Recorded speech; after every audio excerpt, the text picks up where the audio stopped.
Well, hello there. My name's Andy, and I guess you could call me a professional poopsmith. And if you know who that is, you and I are going to get along just fine. If you don't, well, let's just say that I work with wastewater and human poop for a living, and wait. Don't go yet. I've got to explain nitrification and denitrification to you. Why? Well, because it can be a little complicated for someone with the brain of a kindergartner like me to understand, and some of you got kindergartner brain too.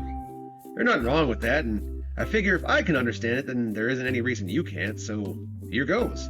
Nitrification and denitrification for kindergartners. I could just jump into it, but problem is, in addition to having the brain of a small child, I'm also kind of lazy. Before I start anything, I kind of want to know why I even have to. In this case, the answers are blue babies and dead fish. Without going into too much gross detail, let's just say that when you flush a number one, you're adding ammonia to the wastewater in the sewers, and not the nice lemon-scented kind either. That ammonia contains nitrogen, which, if it isn't removed, can end up back in lakes and rivers where it can kill those fish I was talking about earlier. If that wasn't bad enough, the nitrogen could even eventually end up in the water that you drink, and that's where the blue babies come in. Before you get to thinking that, I don't know, maybe having a blue baby would be kind of cool, well, then they die, so no, not cool.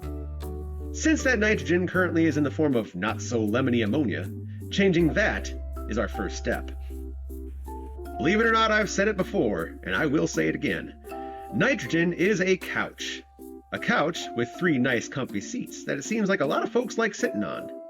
Folks like this little fella here. His name is Hydrogen. He might be a skinny little twerp, but he likes sitting as much as the next guy. When 3 skinny little hydrogen nerds are sitting on a nitrogen couch, well, there's the recipe for ammonia. Remember, it's our job to get rid of the nitrogen couch. We don't so much care about who's sitting on it. Clearly, we've got to get rid of the hydrogen. And what is the natural enemy of skinny little nerds? Well, back in my day, some peoples called them jocks.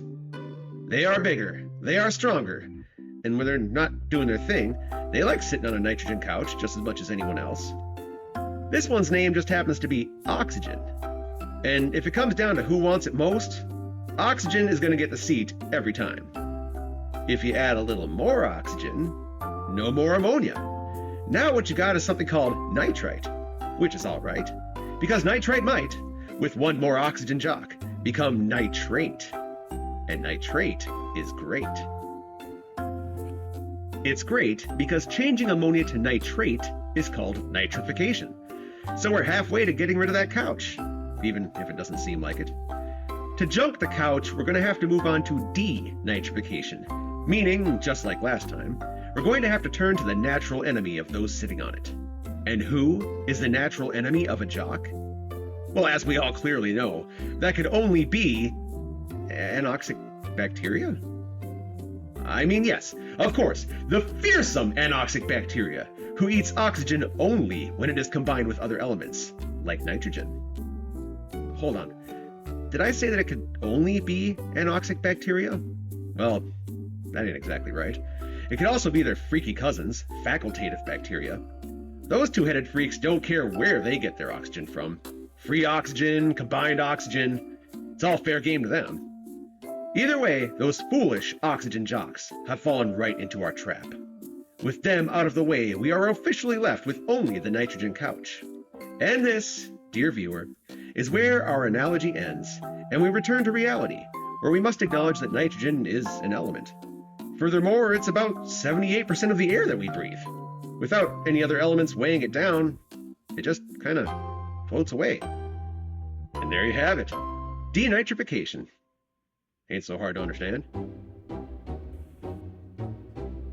Before I sign off, I want to say thanks for watching.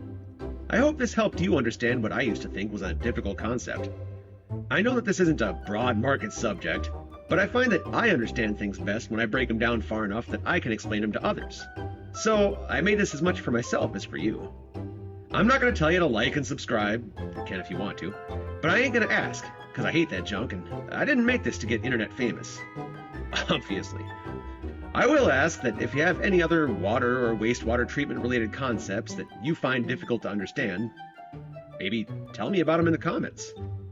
I can't promise I'll make another goofy little video about it, but can't promise I won't either. We're all in it together after all.